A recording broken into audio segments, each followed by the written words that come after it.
My name's Mike Riddle, 29 years old, from Edmonton, Alberta, now based out of Whistler.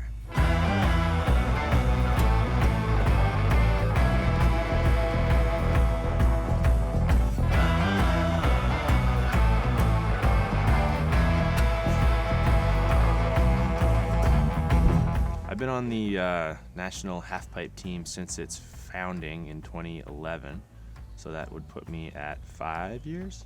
So my family's a big skiing family. My dad was a freestyler in the 70s, but growing up, my family would go every weekend to the mountains. So right from the get-go, I was always a skier. I don't remember learning how to ski, I just knew how to because I learned so young. But I got put into a racing program when I was probably 11 or 12 or so, and that was like Tuesday, Thursday nights, and did that for a couple years. Had fun, but got a little bored because I was pretty low level and not that great at it, so I ended up switching to freestyle because I wanted to jump and get some airtime. With the dew tour long in the rearview mirror, the team makes a pit stop between contests to get some time in on the perfectly manicured Winsport halfpipe in Calgary, Alberta.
To the freestyle program with some friends, and that was Tuesday, Thursday nights, and on weekends we'd do some local events, and just kind of kept with it and started doing bigger and bigger events, moving up until I made the Alberta Big Air team at the time, and then that turned into the Alberta Halfpipe team just because we ended up doing more halfpipe competitions, and we also saw potential for it going to the Olympics because snowboarding had half pipes. So we're like, might as well call this our focus and we'll still do the other disciplines.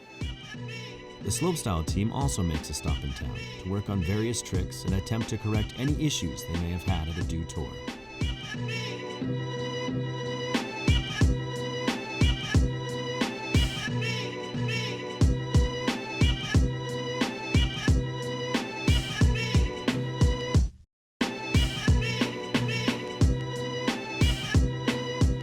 First contest of the season in the books, this training camp serves to help athletes analyze what they are doing wrong and what they are doing right.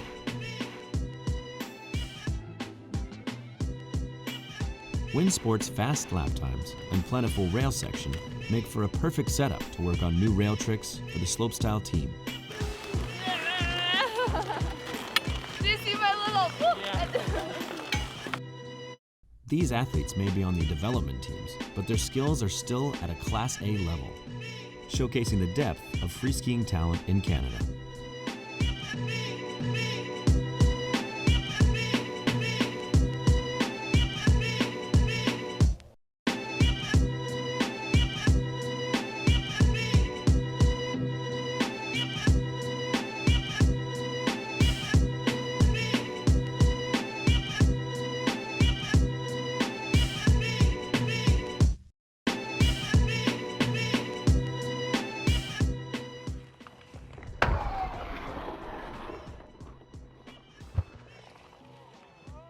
I really enjoyed this year's training camp in Calgary. I'm from Calgary originally, spent a lot of time growing up here. My parents still live here. So it's super comforting to be home for part of the season because we spend so much time on the road, away from friends and family. And so it's special for me that for one of our longest training camps of the year, I actually be able to be with my parents and enjoy a ton of home-cooked meals.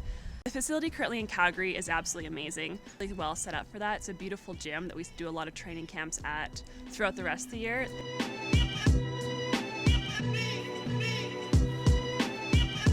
Although the team stays in the gym as much as possible while at contests or at home, Calgary has the added benefit of having CFSA fitness guru Tai Tran in attendance to help athletes hit the gym in the most efficient way possible.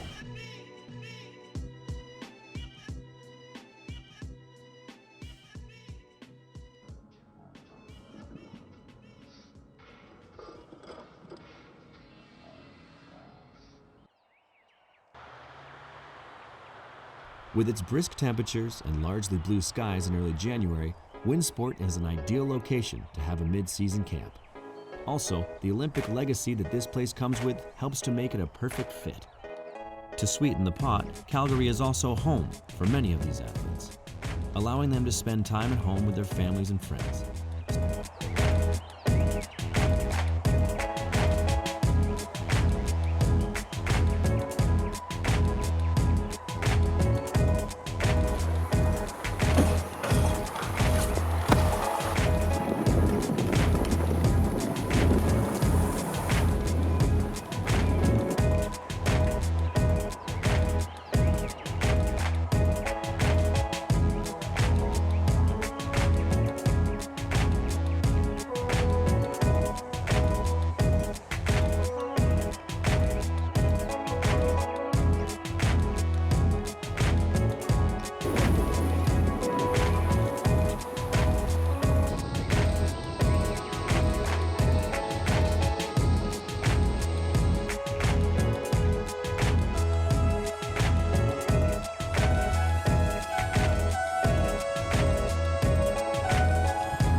Right after Christmas, we had a training camp in Calgary that, again, I was pretty hyped with how I was skiing, but on I think it was the last day, I fell and smoked my head and got a concussion.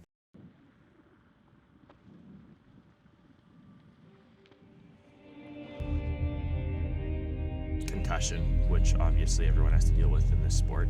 It's part of it, and you just have to learn to deal with it, and had access to a lot of resources with the team. Saw concussion specialists and have the trainers to get us right back into stuff safely. So all the difference, I hope, and I'm hoping to come back next year stronger than ever. Just being able to go to the Olympics for Canada was the coolest experience of my life. And that's actually partially why I was able to do so well, because I went to the Olympics and just getting there was the biggest victory, because we've been pushing for so long just to get our sport into the Olympics. And so just actually getting there felt like such a victory in itself that I felt like I had no pressure on me to perform, which let me ski my best. And I got the silver medal, which is, it's the biggest achievement of my life so far. And I'll never forget that moment when I watched the Canadian flag get raised on the podium and got the medal, and saw my friends and family there in the front row. Like, that was the coolest experience ever, and I'm definitely hoping to go back and maybe get on top of the podium for South Korea. But it's an experience that I can't really describe, because it's a dream come true, and it's something that you hope for but you never really truly think is going to happen.